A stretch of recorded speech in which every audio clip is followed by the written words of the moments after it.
ওনার topmost priority হচ্ছে এবং এই সরকারের প্রায়োরিটি হচ্ছে যে আমাদের যারা বাংলাদেশি নাগরিকরা আছে মধ্যপ্রাচ্যের বিভিন্ন দেশে তারা যাতে নিরাপত্তা হচ্ছে আমাদের 1 নম্বর প্রায়োরিটি।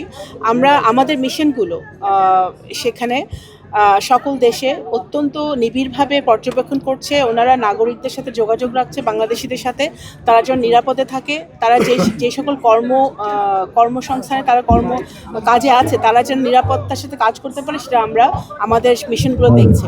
এবং যারা ফেরত আসতে চায়, যেমন আমরা ইতিমধ্যে আপনারা দেখেছেন ঠিক রোজার ঈদের আগের দিন রাতে আমরা আল্লাহ রহমতে 186 জন বাংলাদেশিদেরকে আমরা ফেরত আনতে পেরেছি বাংলাদেশ বিমানের একটা চার্টার্ড ফ্লাইটে, এবং সেখানে প্রবাসী কল্যাণ মন্ত্রণালয়ের খরচে এটা হয়েছে। প্রবাসী কল্যাণ মন্ত্রণালয়, পররাষ্ট্র মন্ত্রণালয় এবং সিভিল এভিয়েশন এবং IOM যে আমাদের আন্তর্জাতিক সংস্থা আছে, আন্তর্জাতিক সংস্থা IOM এর সম্পূর্ণ তত্ত্বাবধানে আমরা তাদেরকে ফেরত আনতে পেরেছি।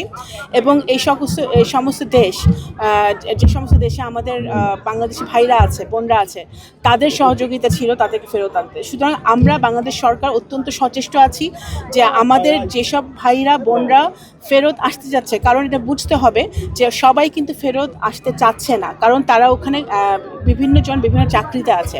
যারা ফেরত আসতে চাচ্ছে সেটা ডিপেন্ড করছে ওই সকল দেশের যুদ্ধের অবস্থার উপরে। তারা যদি নিরাপদে থাকে তারা প্রেফার করছে ওই দেশে থেকে তারা কাজটা কন্টিনিউ করতে। কিন্তু যারা ফেরত আসতে যাচ্ছে, যাদের জীবনের ঝুঁকি আছে, তাদেরকে আমরা সরকারি খরচে চার্টার্ড ফ্লাইটে করে যতগুলো ফ্লাইটই লাগুক আমরা তাদেরকে ফেরত নিয়ে আসবো। এবং যারা ওখানে আছে তারা যেন নিরাপদে থাকে সেটা আমরা সর্বোচ্চ চেষ্টা করছি। আরেকটা প্রশ্ন হলো যে শেখ হাসিনা তো বিচারের রায় হয়েছে, সেই রায়ের বাস্তবায়নের জন্য আপনারা কি সেই বাস্তবায়ন নিয়ে বিএনপি সরকার সচেষ্ট আছে।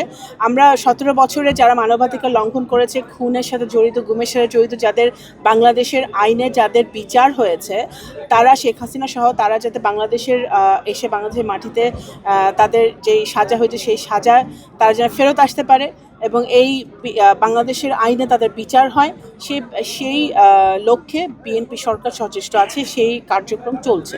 Thank you.